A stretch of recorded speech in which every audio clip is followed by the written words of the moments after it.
안녕하십니까. 실루엣 성형외과 윤상엽 원장입니다. 함몰유두에 대해서 오늘 설명드리도록 하겠습니다. 좋아요와 구독하기 꼭 해주세요. 함몰유두 수술 꼭 필요한가? 결론적으로 사실 꼭 필요하지 않습니다. 함몰유두가요, 유두가 들어가 있는 거잖아요. 굉장히 많아요. 우리 교과서적으로 15명 중에 1명, 많게는 무려 7명 중에 1명꼴로 있습니다. 어쩔 경우에 하는가? 자꾸 이물질이 끼어서 냄새가 나거나 위생적인 목적이 있을 때. 근데 현실적으로 함몰유두 수술은 안 하고 그냥 사시는 분들 사실 많아요. 그런데 위생적인 문제가 있고 미용적인 문제로 수술 받으시는 분들이 점점 늘고 있습니다.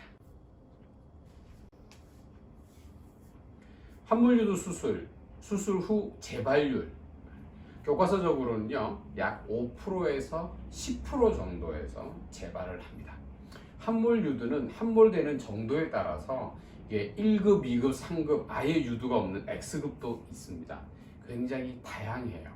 스스로도 한 번씩 나오는 이런 1급 같은 경우에는 당연히 수술도 간단하고 재발 확률이 거의 0%입니다. 막 3급이라고 그래갖고요, 잘 안 나오죠. 막 억지로 꺼내도 유두 모양이 잘 안 만들어지는 그런 심한 경우, 심하면 심할수록 재발 확률도 올라갑니다. 그래서 이게 약간 어려운 이야기인데요, 여기서 포인트가 있어요. 함몰유두는 유관을 잘라버리면 수술도 쉬워요, 재발도 잘 안 돼요. 그렇지만 유관 잘라버리면 기능도 잘 못하죠. 그 와중에 신경도 같이 잘려고 감각도 좀 없어지거든요. 그래서 함몰유두 수술은 무조건 재발 안 되도록 확실하게 수술해야 돼. 꼭 그게 정답은 아닙니다. 어려운 이야기지만 함몰유두는 결론적으로 굉장히 다양한데, 사실 전문가인 저 같은 우리 성형외과 전문의 선생님하고 좀 깊이 상의를 해서 수술 방법을 좀 선택을 해야 되는 문제가 있습니다. 그래야지 재발을 줄일 수 있어요.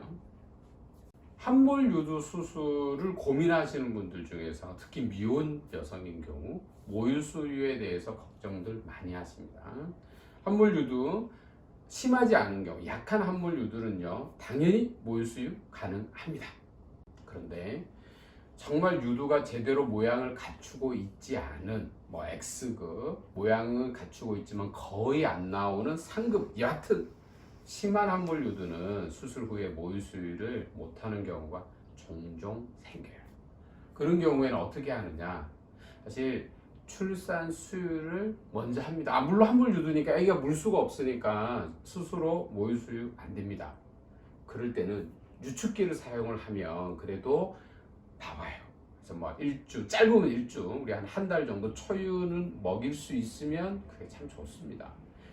그런 경우 이제 심한 함몰유두로 판정을 받으시는 분들도 일단은 유축기를 사용을 해서 초유를 한 2, 3주라도 먹이시고 난 다음에 이제 수개월 있다가 이 함몰유두 수술을 받으시는 그런 방법도 있습니다.